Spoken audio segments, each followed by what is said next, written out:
The council fire threw shadows against the hide walls.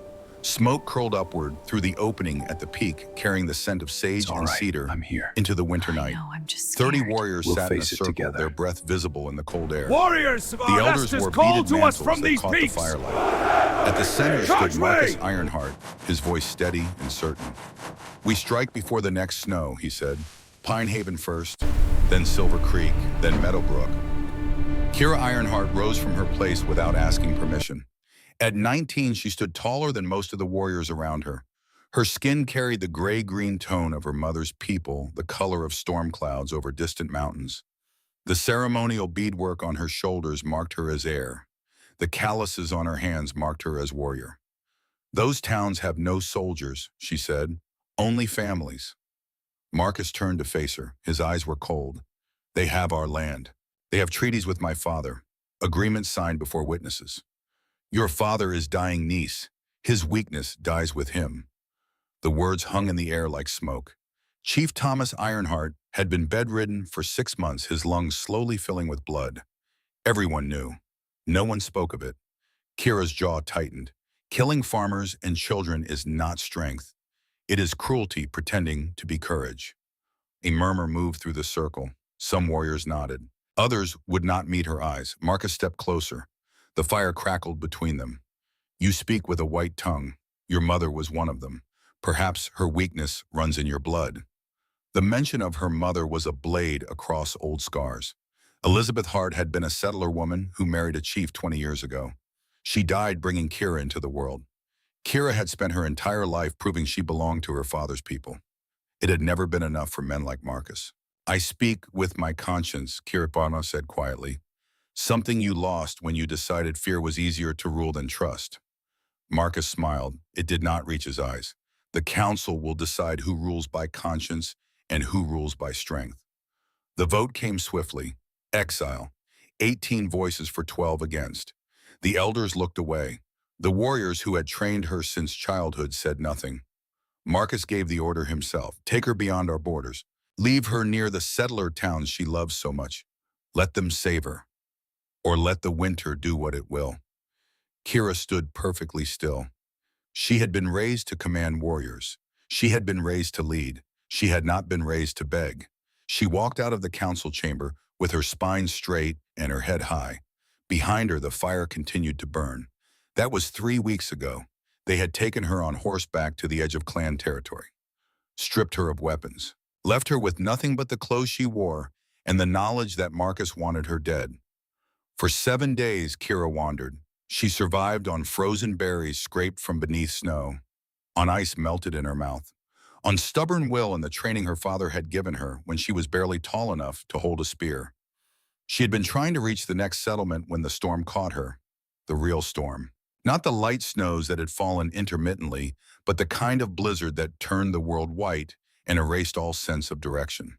When her strength finally gave out, she had crawled the last 100 yards on instinct alone, toward lights, toward the smell of wood smoke, toward anything that suggested human warmth.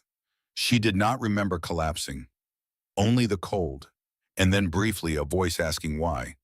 Why had become the question she no longer knew how to answer. Silas Thornwood stood in his workshop as the first snow began to fall. The smell of fresh-cut pine filled the air. Sawdust covered the floor in pale drifts. His hands moved over a table he had been building for 3 days, checking joints, testing corners. The wood was smooth under his fingertips, solid, reliable. His left hand trembled. It always did. 3 years ago, his niece Emma had come running into this workshop. She was 6 years old, gap-toothed, fearless. She loved watching him work, loved the smell of wood and the sound of the saw cutting clean lines through timber. He had been cutting a plank. The saw screamed. Emma ran toward him, reaching for the bright curl of shavings that fell like ribbons from the blade. Silas saw her small hands stretching toward the spinning teeth. He hesitated. 5 seconds. That was all it took. When the saw finally stopped, Emma was screaming. 2 fingers gone, blood on the sawdust. Her father, David Silas's brother, had carried her out without a word. The doctor saved her hand. The scars would last forever. David had not spoken to Silas since. Silas set down the sanding block. His left hand still shook. It shook every time he picked up a saw. Every time he came close to making a decision, the hesitation that had cost Emma her fingers now lived in his bones like a disease. He gave away most of what he made: tables, chairs, cradles for newborns. He left them on doorsteps before dawn. No notes, no names. He could not undo what he had done, but he could build things that lasted. Outside, the wind picked up. Snow began falling harder, thick and silent. Silas banked the fire in the small stove at the corner of the workshop and moved toward the door. That was when he heard it. A sound. Heavy, not a knock. Something falling against the wood. He stood still listening. The wind howled, snow hissed against the windows. Then the sound came again. A scraping, slow, deliberate. Silas opened the door.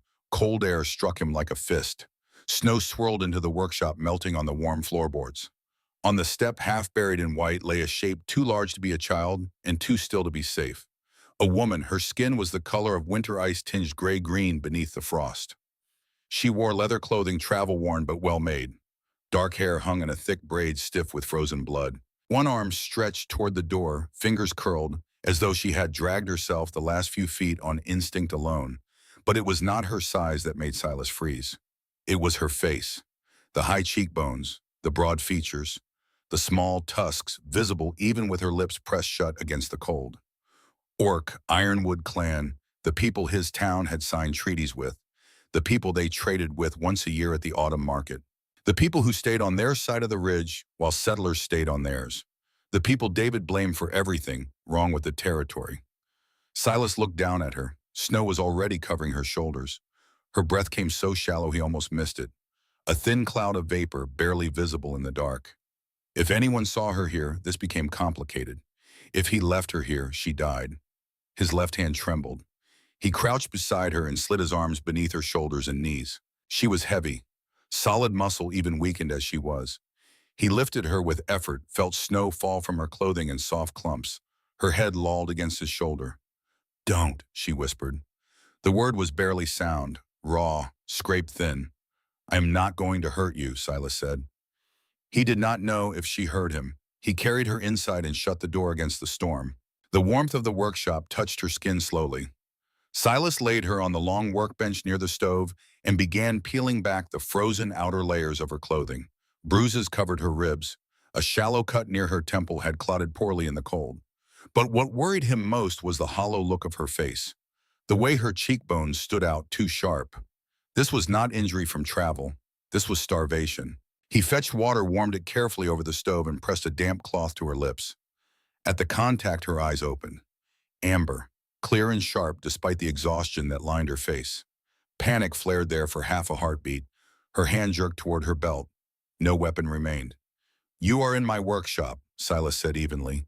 "You collapsed outside. I brought you in. That is all." She stared at him as if trying to measure truth from tone alone. "Why?" The word came rough, broken. "Because it is winter and you were dying." Her brow furrowed slightly as though the answer made no sense, as though kindness required explanation. Silas moved to the stove and ladled thin broth from the pot he had been heating for his own dinner. He brought it back and held the bowl steady. "You can argue with me after you stop shaking." She hesitated, pride fighting survival. Then her hands rose slow and controlled and took the bowl. She drank carefully, not greedy, not desperate. Every movement measured as if even hunger had rules that must be followed. Silas noticed the way she held herself, the straightness of her spine despite weakness, the precision in how her fingers gripped the bowl. This was not a farmer's daughter, not a traveler caught in bad weather. This was someone raised with discipline. He saw it then, on her right wrist, half hidden beneath grime and dried blood. Ink marks, delicate lines forming a pattern he did not recognize at first glance. Not decorative, deliberate. She followed his gaze instantly. Her fingers curled inward, hiding the marks. "You saw nothing," she said. Her voice carried command now, despite the rasp. Silas leaned back in his chair. "I saw someone left to starve outside my door. That is all I need to see." Outside, snow continued to fall.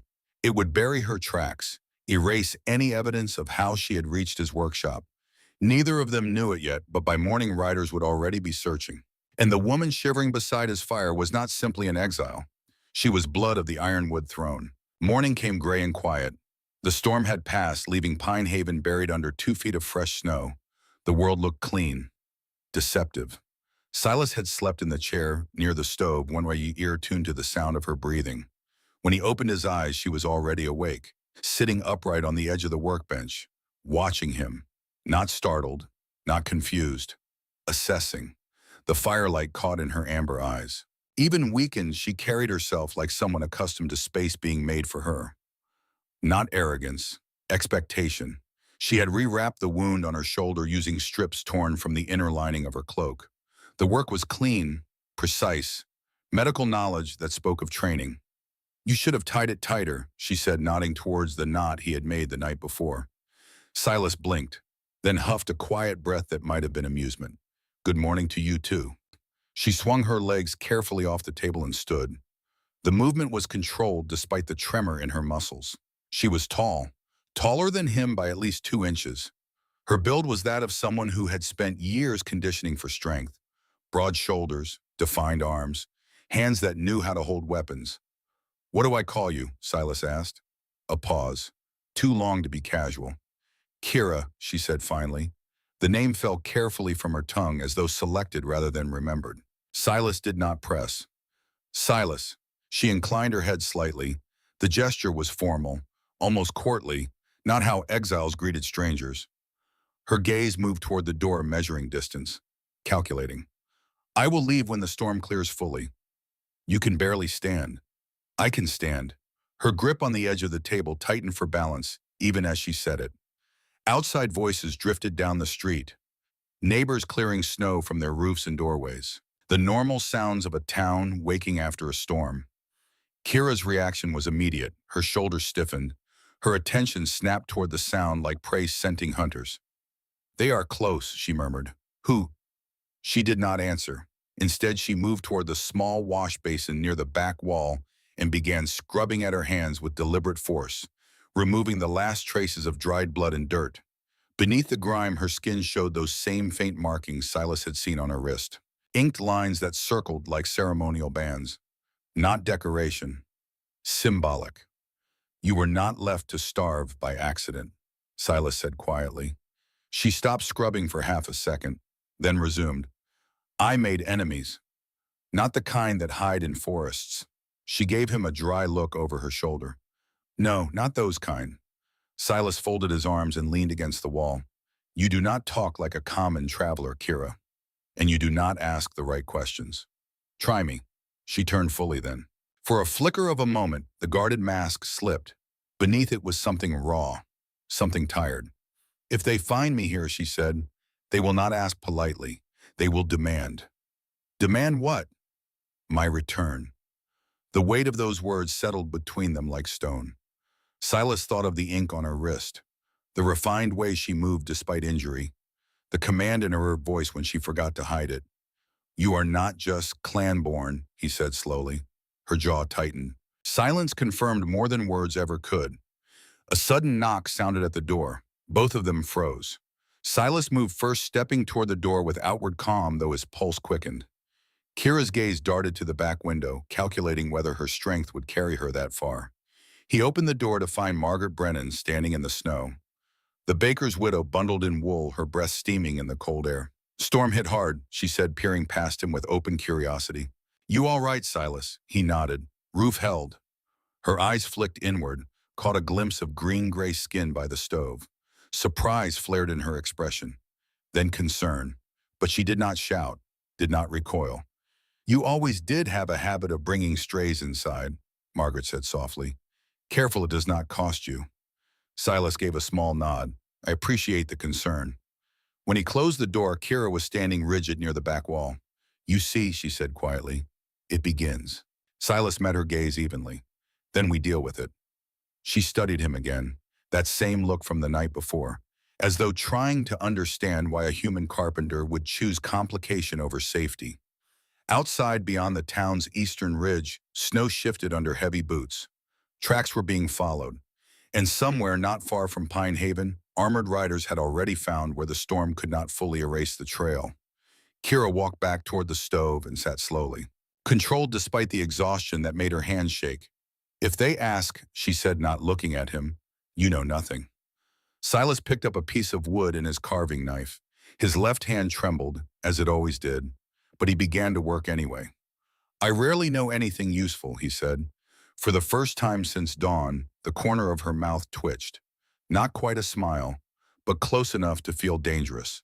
The fire crackled. Snow melted slowly from her boots pooling on the floor. Outside, Pine Haven went about its morning routines unaware that everything was about to change. Because the exile sitting by Silas Thornwood's fire was not just a warrior. She was a princess, and her uncle, the man who had ordered her left to die in the snow, would not stop searching until she was found. By the third day, the workshop had begun to feel different. Not warmer exactly.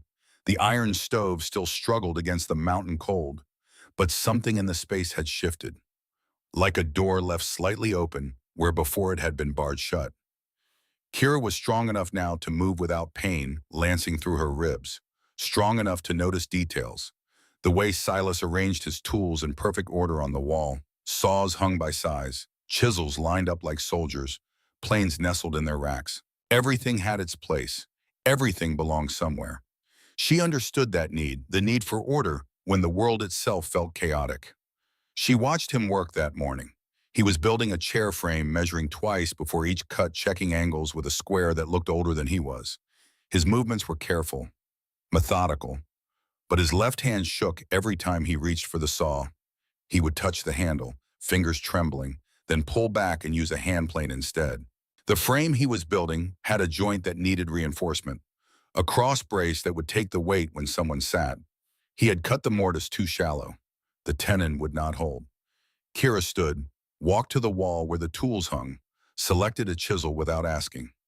May I? Silas looked up, surprised, but he stepped back. She took the frame piece and the chisel. Her hands moved with precision.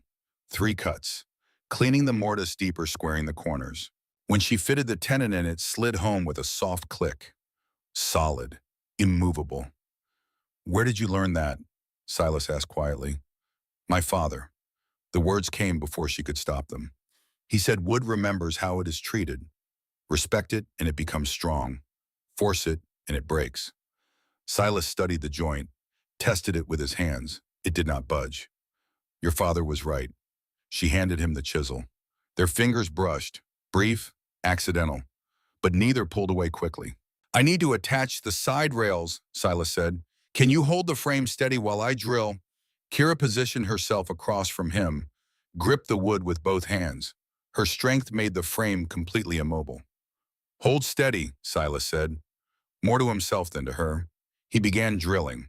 The bit cut clean holes through the hardwood. His left hand still trembled on the brace, but his right held firm. With her anchoring the piece, he could work without fear of it slipping.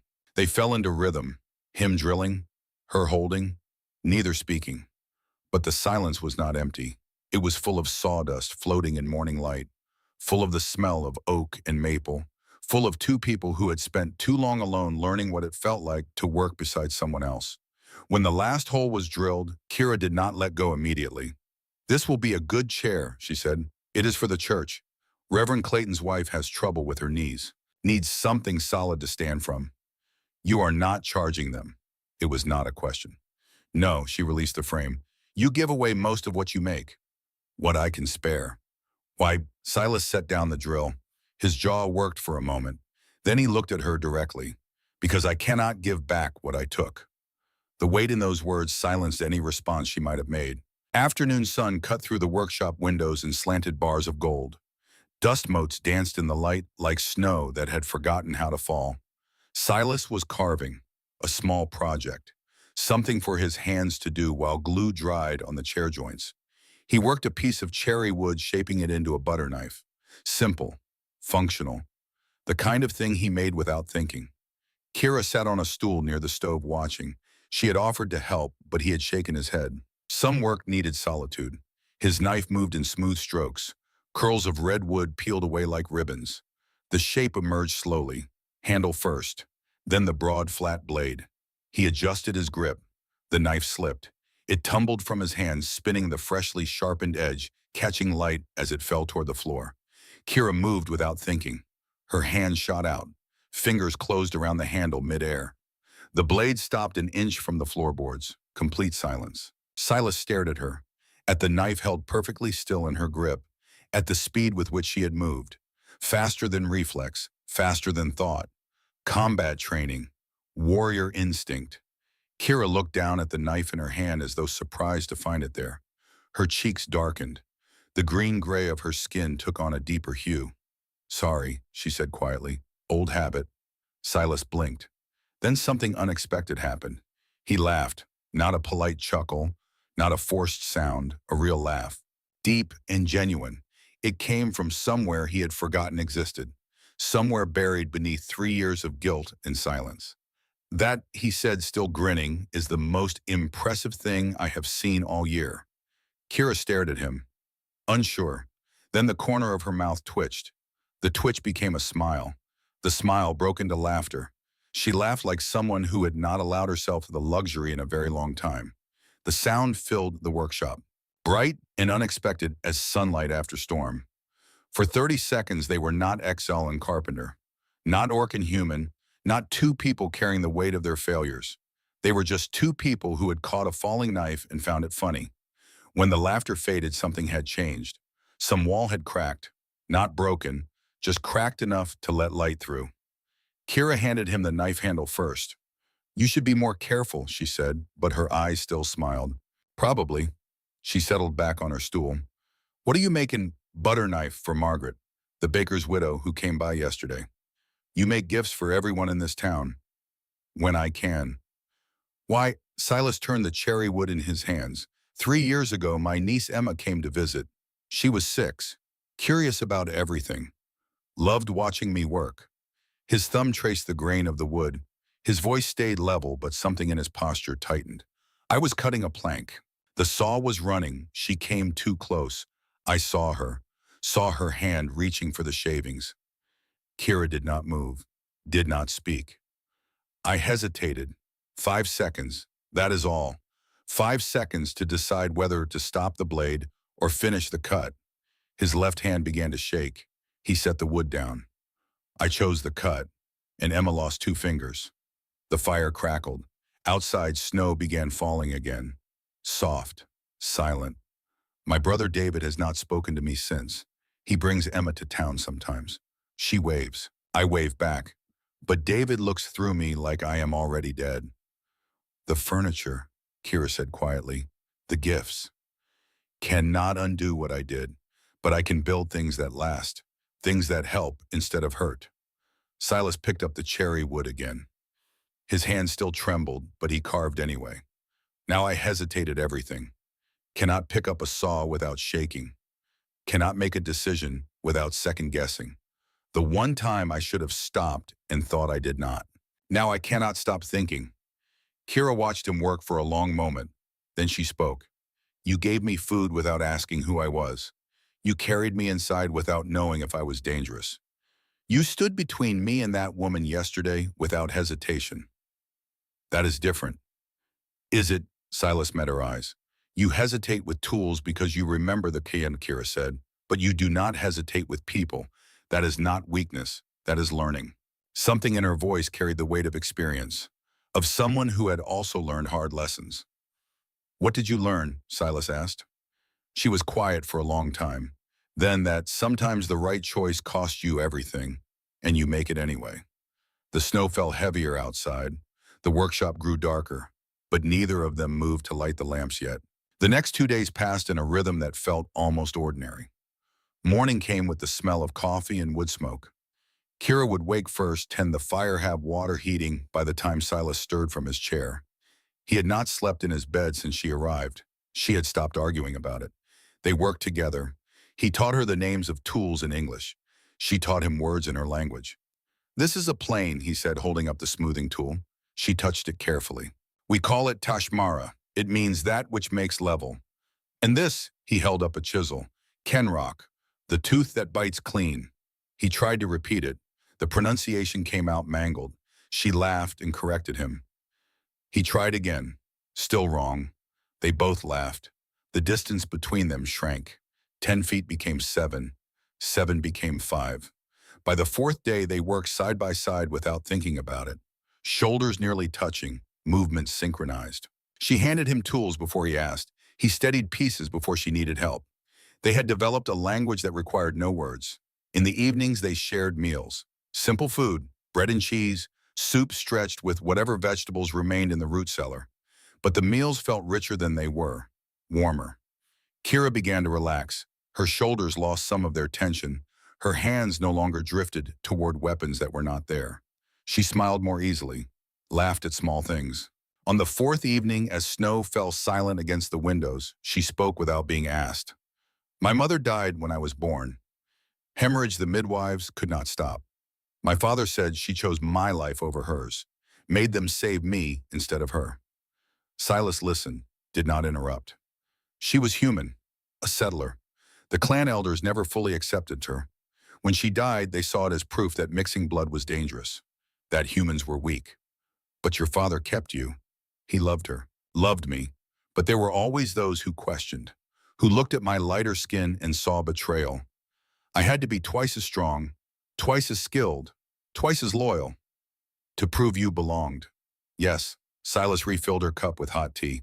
Did it work? She smiled, but there was no humor in it. For a while, until I proved my loyalty went to conscience instead of tribe. He wanted to ask more, wanted to understand what had driven her into the snow, but the pain in her eyes stopped him. Some stories could not be rushed. On the fifth morning, Silas needed to go into town. Supplies were running low. Flour, salt, nails for a repair job someone had commissioned. I will be back before dark, he told Kira. She nodded. I will be fine. But after he left, the workshop felt too quiet. Kira tried to sit still, tried to rest as her body still needed. But restlessness drove her to her feet. She began organizing tools, sweeping sawdust, moving just to move. Then, without thinking, her body fell into old patterns. Combat forms. Her feet found the stance, weight balanced, hands up. She moved through the sequence she had practiced 10,000 times. Strike, block, turn, sweep. Each movement precise, economical, deadly. She had been training since she was 8 years old. Her father had insisted, if they question your place, show them you are stronger, faster, better. She had become all of those things, and it had not been enough. She stopped mid-form, breathing hard, not from exertion, from the memory of what that strength had cost her. Through the window, movement caught her eye. Riders, 4 of them, moving slowly down the main street of Pinehaven. They wore heavy furs against the cold, but beneath those furs, she saw the leather and metal of ironwood armor. Clan warriors, searching. Kira pressed herself against the wall beside the window, hard hammering. One of the riders turned his head, scanning buildings. She saw the cut of his jaw, the set of his shoulders. Drake, her father's captain, a man who had trained her, who had taught her to hold a spear when she was barely tall enough to lift one. He was looking for her. The riders did not stop. They moved through town slowly, methodically, asking questions she could not hear, searching faces. After they passed, Kira allowed herself to breathe again.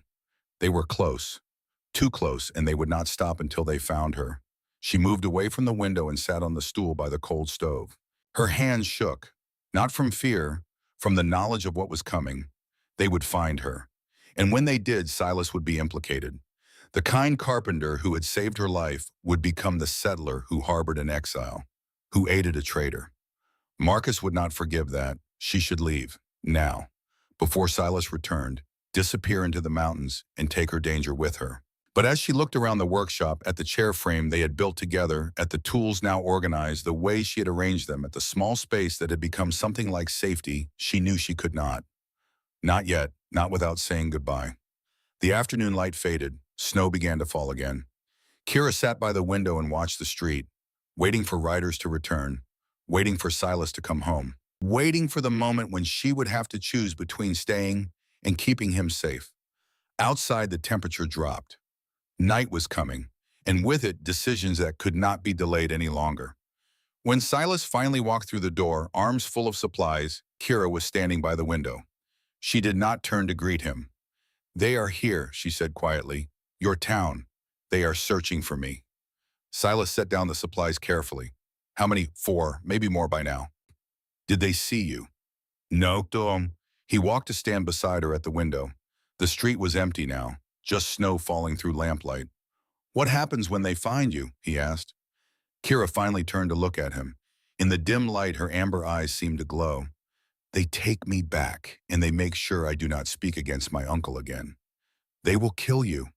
Eventually, after a trial, after I am publicly shamed, after Marcus has used my execution to consolidate his power. Silas's jaw tightened. And if you run, he declares that humans harbored a traitor, that Pine Haven conspired against Ironwood clan. Your town burns.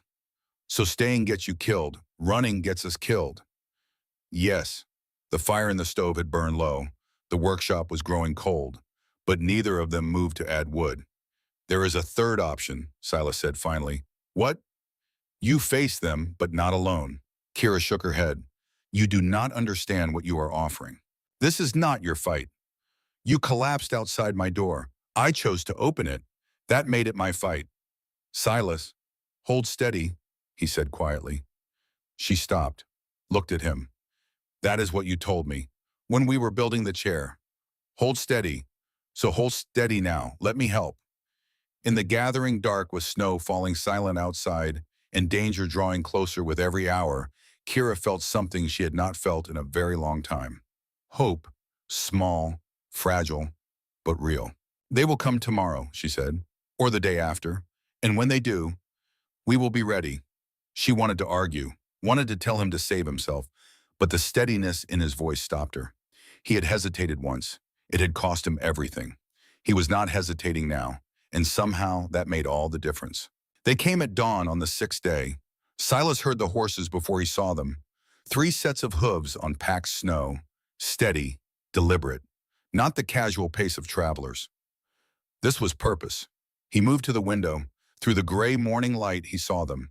3 riders in heavy furs, but the leather armor beneath was unmistakable.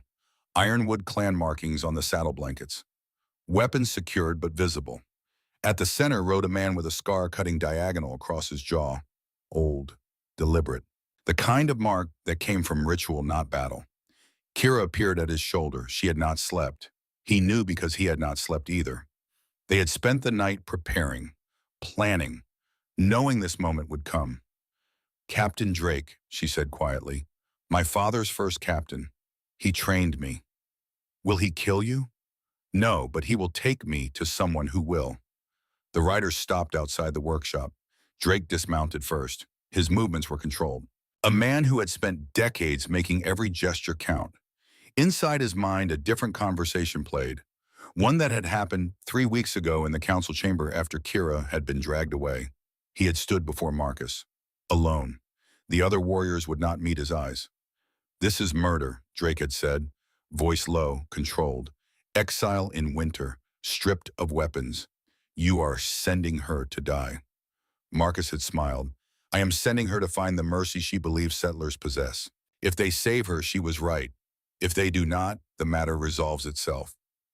The elders will question this. The elders voted. Under pressure, under threat, under leadership. Marcus had stepped closer. You trained her well, Captain. Made her strong, made her stubborn, made her believe honor mattered more than survival. That was your mistake. Drake had held his ground. Honor does matter. Then honor your regent or join her in exile. Drake had walked away, failure bitter in his mouth. He had taught Kira to be strong, but he had failed to protect her when strength was not enough. He would not fail her again. Stay inside, Silas said, pulling Drake from memory. No. Kira, if I hide, you become complicit.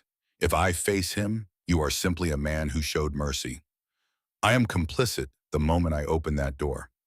She looked at him. Something in her eyes softened. Then we faced this together. The knock came, firm, authoritative. Not asking permission, announcing arrival. Silas opened the door. Cold air rushed in. Drake stood on the threshold, flanked by 2 younger warriors. His eyes were gray as winter sky. They swept past Silas and found Kira standing in the center of the workshop. Recognition flared in Drake's expression. Not surprise, confirmation. Princess Kira, he said in Orcish. The title hung in the air like smoke. Silas's head snapped toward her. Princess, not exile, not traveler, princess. Kira stepped forward, Spine straight, shoulders back, every inch the royalty Drake had named her. Captain, she replied in the same language. Drake switched to English, for Silas's benefit, or perhaps to make the moment official. Witnessed. By order of Regent Marcus Ironheart, you are summoned to return to Ironwood territory, to face council judgment for crimes of treason and conspiracy against your people. I committed no treason, Kira said. Her voice carried steel now. The voice of someone raised to command. I opposed murder disguised as strategy. That is not for you to determine. It was for me to speak, and I spoke truth. Drake's jaw tightened, a muscle jumped. Something flickered in his eyes. The memory of his own failure, his own inability to stand when it mattered. Behind him, the two younger warriors shifted, uncertain. This was not a simple retrieval. This was something more complicated. Silas stepped forward, positioned himself slightly in front of Kira, not blocking her, just present. She stays, he said. All three Ironwood warriors looked at him. Drake's expression did not change, but one eyebrow lifted slightly. This does not concern you, settler. She collapsed outside my door. I gave her shelter, food. That makes it my concern. You harbor royalty accused of treason. I harbored someone dying in the snow. I did not ask for credentials first. The corner of Drake's mouth twitched, almost a smile, but his eyes remained hard. The Regent expected confirmation of death by now. Your survival complicates matters, Princess. Good, Kira said. Let him be complicated. Drake's gaze shifted between them, calculating. You understand what you risk, Carpenter. If you stand with her, you stand against Ironwood clan, against the Regent's authority. I understand I made a choice 6 days ago. I do not unmake it now. Silence settled over the threshold. Snow had begun to fall again. Light, tentative. Drake turned to his warriors. Wait outside. They hesitated, then obeyed. When they were alone, Drake stepped fully into the workshop and closed the door behind him. The space suddenly felt smaller, more intimate. Speak plainly, Kira, he said, dropping formality. What happened at council? Marcus presented a plan to attack 3 settler towns, Pine Haven included, to strike before spring and to claim territory through force. Strategic expansion. Murder of farmers and children. I opposed. I cited our treaties, our agreements with these people. And Marcus called me weak, said my human blood made me traitor, convinced enough elders to vote for exile. Her voice hardened, then ordered me abandoned in winter, near the very towns he plans to destroy. If I died, it would be seen as natural. If I lived, he could claim I fled to conspire with humans. Drake listened without interruption. His face revealed nothing, but his hands had moved to rest on his belt, no longer near his weapons. Your father, Chief Thomas, does he know? My father is dying. Marcus controls what he hears, what he knows. A long pause, then Drake exhaled slowly. You always were too honest for politics, girl. I learned from you. You taught me honor mattered more than victory. I taught you that in the training circle, not the council chamber. The principle does not change. Drake looked at Silas, really looked at him. And you, Carpenter, you know what she is now. Royal blood of Ironwood. If she returns, she likely dies. If she stays, war may come to your door. Why not send her away? Protect yourself. Silas met his gaze. His left hand was shaking. It always shook when stakes were high, but his voice was steady. Because 3 years ago I hesitated when I should not have. It cost my niece 2 fingers. I have lived with that hesitation every day since. I will not hesitate again. Not when someone needs help. Not when what is right it is clear. Drake studied him for a long moment. Then he turned back to Kira. There is one path that does not end in immediate blood. What path? Ancient council law. If an heir invokes it, they have right to speak before judgment. Public testimony, witnessed by elders of both clan and any allied parties. The settler treaties, Kira said slowly, still stand. Pine Haven has elder council. If you invoke public trial, Marcus must allow it or break sacred law. He cannot afford to break sacred law. Not while your father still lives. The elders would revolt. Hope flared in Kira's eyes, fragile but real. And if I testify, if I speak truth before witnesses, then Marcus must answer. The clan must decide, not just him. He will still have power. He could still attack. But not without question, not without challenge. You will not win back your throne, girl. But you might prevent a war. Silas stepped closer to Kira. It is a chance. She looked at him, then at Drake. When dawn tomorrow, I will make arrangements. Bring both councils together. Neutral ground outside Pine Haven. Will they come? I will make sure they come. Drake moved toward the door, then stopped, turned back. His voice dropped lower. I failed you at council, Kira. Stood silent when I should have spoken. Let Marcus intimidate the vote. I will not fail you again. Something passed between them. Captain and student. Guilt and forgiveness unspoken. Your father would be proud, Drake continued. What you did at council, standing for principle over power. He raised you well. Her throat worked. No words came. Drake left without ceremony. The two younger warriors followed. Their hoofbeats faded into morning silence. When they were gone, Kira turned to Silas. Her composure cracked, not breaking, just cracking enough to show the fear beneath. Tomorrow I stand before those who exiled me, before Marcus, before witnesses from your town. I speak truth and hope it is enough. It will be enough. You do not know that. No, Silas admitted, but I know you, and I know truth has power they cannot silence. She moved to the window, looked out at the snow-covered street, at the town she had been meant to destroy. Why, she asked quietly, why do you believe in me? Silas walked to stand beside her, not touching, just present. You want to know what I see when I look at you? She did not answer, did not turn. I see someone who gave up everything for conscience, someone who chose exile over compromise, someone who could have stayed silent and kept power, but spoke anyway. He paused, searched for words. I see someone who fixed my furniture without asking, who laughed at a falling knife, who taught me words in a language I will never master. I see someone who has been carrying the weight of the world alone for so long, they forgot what it felt like to share it. Kira's shoulders trembled, just slightly. I see someone who is stronger than she knows, not because of her training, not because of her blood, because she chose right when wrong was easier.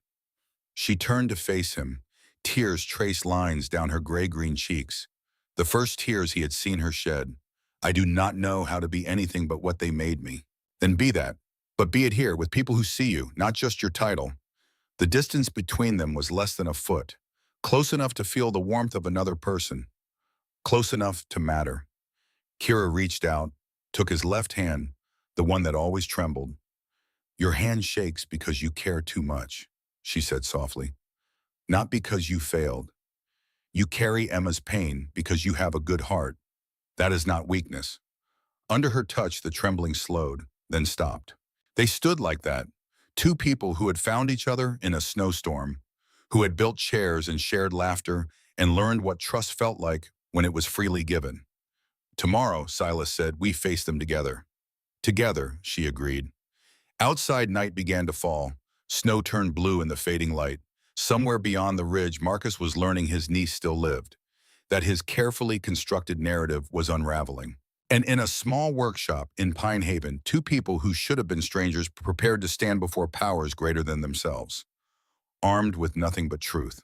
Dawn came cold and clear. No clouds, no wind, just pale light spreading across snow that had frozen overnight into a hard crust. They gathered at the boundary stone, the ancient marker that separated Ironwood territory from settler land. Neutral ground by treaty, sacred ground by tradition. On one side, Ironwood warriors formed a line, 20 strong, armor polished, weapons present but not drawn. At their center stood Marcus Ironheart. Even from a distance, his presence dominated.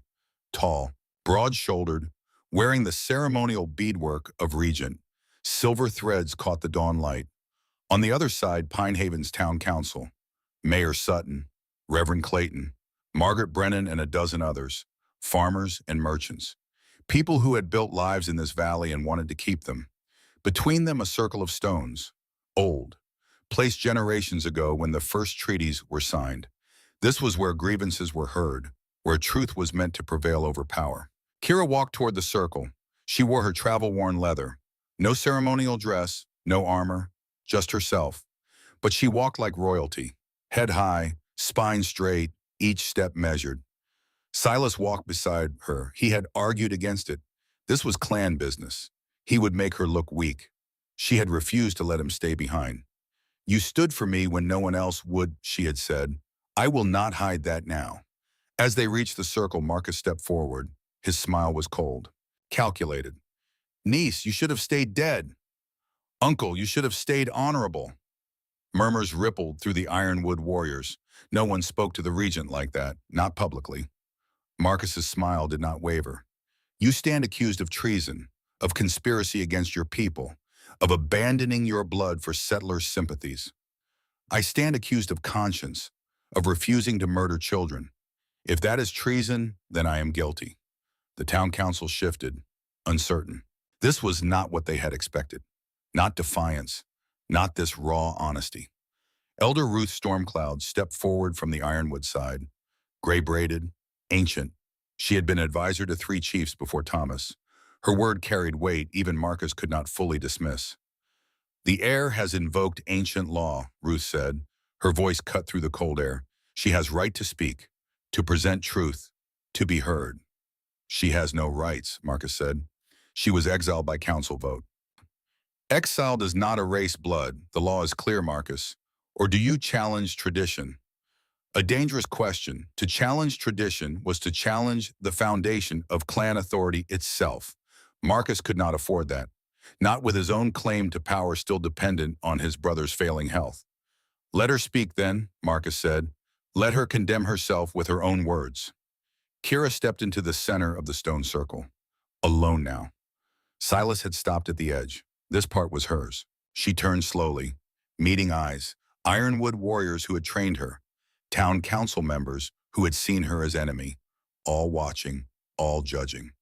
3 weeks ago, she began, I stood before council. My uncle presented a plan to attack 3 settler towns before spring, Pine Haven, Silver Creek, Meadowbrook.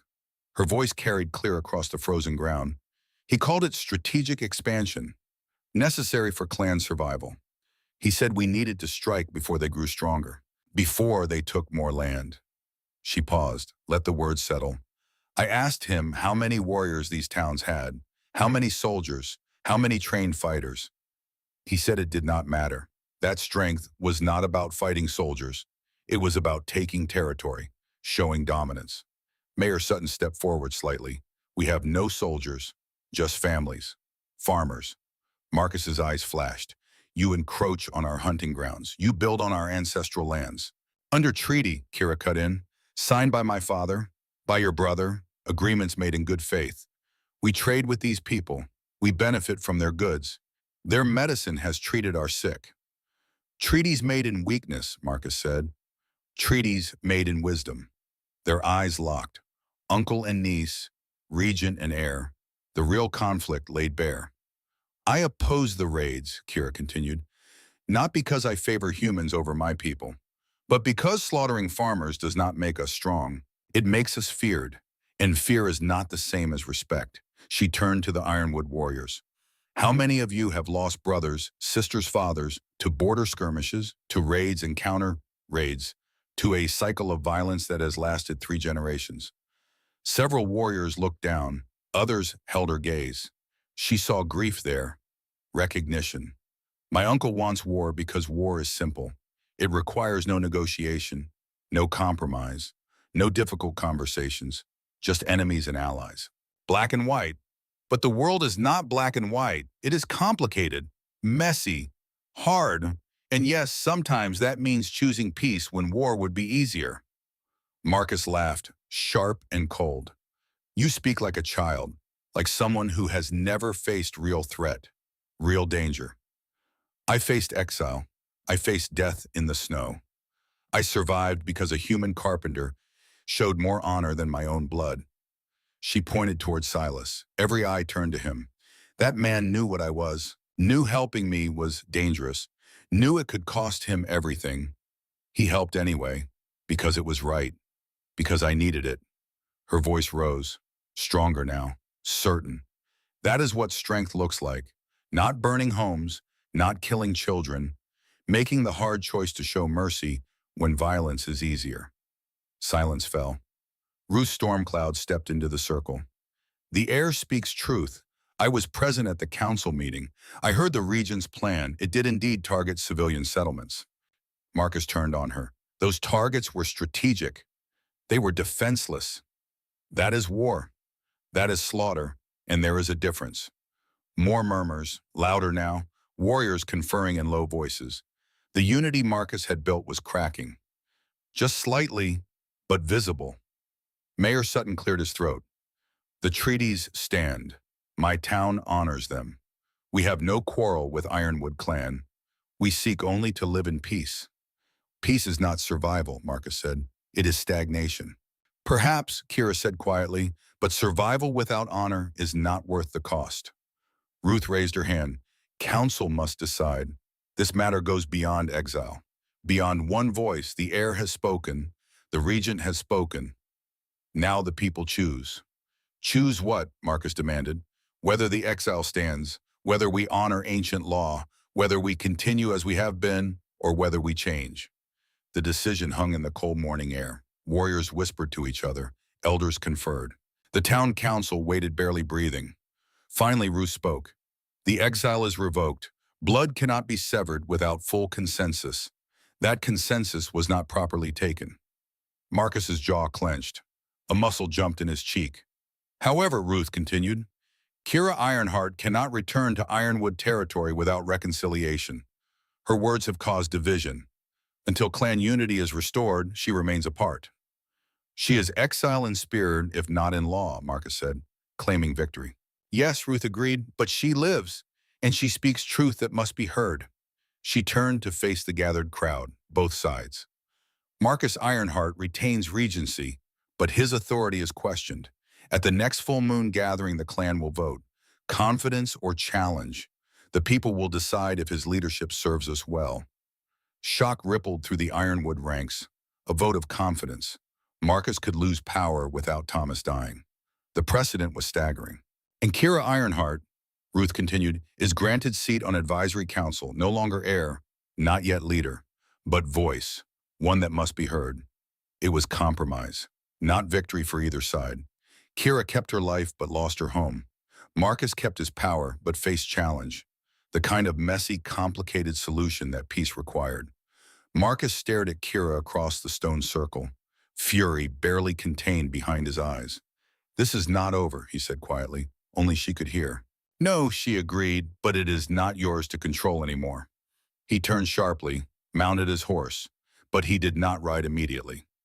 Marcus sat in the saddle looking down at the boundary stone, at the warriors who had followed him without question. Some still did, but others looked uncertain, questioning. He had built his authority on strength, on certainty, on the promise that he alone could protect the clan from a dangerous world. Kira had just shown them another way. Messy, difficult, but possible. He would not forget this. His gaze found Silas, the carpenter who had changed everything by opening a door. A nobody who had somehow made his niece stronger by simply treating her like a person rather than a weapon. Marcus would remember that too. He rode back toward Ironwood territory without another word. Half the warriors followed immediately. The other half remained, uncertain, watching Kira, watching the town council, calculating their own positions. The divide had become visible. When the Ironwood delegation finally dispersed, Kira stood alone in the circle. Neither side had fully accepted her. Neither side had fully won, but she was alive. Silas approached slowly, stopped at the circle's edge. You did it, he said. I survived. That is not the same as winning. It is today. She looked at him, exhausted, relieved, lost. What happens now? Now, Silas said, you rest, you heal, you decide what comes next. I have nowhere to go. You have here if you want it. The offer hung between them. Simple, honest, no promises of forever. Just now, just this moment. Kira nodded slowly. I want it. Marcus did not return to Ironwood territory immediately. He stopped at the ridge overlooking Pinehaven, alone. His warriors had continued ahead following orders to report to the council chambers. The town spread below him. small, insignificant. Yet from this place had come the challenge to everything he had built. His hands gripped the reins until leather creaked against his palms. She had survived. That should have been impossible. He had arranged her exile carefully, stripped her of weapons, ensured she would be left far enough from shelter that the cold would take her before she could reach help. But worse than survival was what she had done with it. She had spoken, and they had listened, the warriors questioning him now, the elders demanding a vote. Even Ruth, who had always been cautious, had stepped forward to challenge his authority, all because his niece had found a carpenter willing to feed her. Marcus studied the workshop on the edge of town. Smoke rose from its chimney. Through the window he could see movement. Kira and the settler, working, building something together. That was the real danger. Not her testimony, not her words, her example. She had shown the clan that cooperation with humans was possible, that mercy from a settler was real, that peace might work where war was certain. If Thomas died while this question still hung in the air, the vote would go against Marcus. The clan would choose Kira's way, and everything he had planned would crumble. He needed Thomas to live long enough for this to fade, for warriors to remember why they needed strength, for fear to override hope, or he needed Kira to make a mistake, to prove that her way was naive, dangerous, that humans could not be trusted. Marcus turned his horse north, back toward clan territory, back toward the council chambers where he would begin rebuilding what his niece had damaged. This was not over. Not by half. He would wait. He would watch. And when the moment came when Kira or her carpenter made the inevitable error, he would be ready. The ridge wind blew cold against his face. Below Pine Haven continued its daily life, unaware that the man watching from above had just declared a different kind of war. One fought not with weapons, but with patience. And Marcus Ironheart had always been a patient man. 6 months passed. Winter released its grip. Snow melted into streams that ran full and fast down the mountains. Spring came tentative at first, then bold. Green pushed through thawed earth. Birds returned. Pine Haven changed. Slowly. Almost imperceptibly, but real. Ironwood traders began stopping at the market, cautious at first. But when they were welcomed, when transactions were fair, when no one raised weapons, they came more often. Kira taught woodworking classes to town children, showed them techniques her father had taught her, how to read grain, how to respect the material, how to build things that lasted. She worked alongside Silas in the workshop, not as guest, as partner. They built furniture together, took commissions, split profits fairly. They did not marry, did not speak of love. That felt too simple, too neat. What they had was deeper, quieter. Partnership built on shared work and mutual respect. On laughter over mistakes and satisfaction in work well done. On a late spring afternoon, the workshop door opened. A man stood in the doorway, familiar. Silas looked up from the table he was sanding. David, his brother. They had not spoken in 3 years, not since Emma's accident, not since the 5 seconds of hesitation that had cost her 2 fingers. David held Emma's hand. She was 9 now, taller, still gap-toothed when she smiled, still fearless. Silas, David said, his voice rough with disuse. David. Silence stretched, awkward, heavy with years of hurt. Then Emma pulled away from her father, ran to Silas, wrapped her arms around his waist. Uncle Silas, Papa said we could visit. Silas's throat tightened. He looked at David. His brother's eyes were wet. I am sorry, David said. I blamed you for so long, but I was wrong. I hesitated. I cost her. You made a mistake, one mistake, and I punished you for 3 years. That was not justice, that was cruelty. Emma turned to Kira, who had been working quietly at the far bench. The girl showed no fear, just curiosity. You are Kira, Emma said. The orc princess. Just Kira now. Emma walked closer, studied her. You have scars too.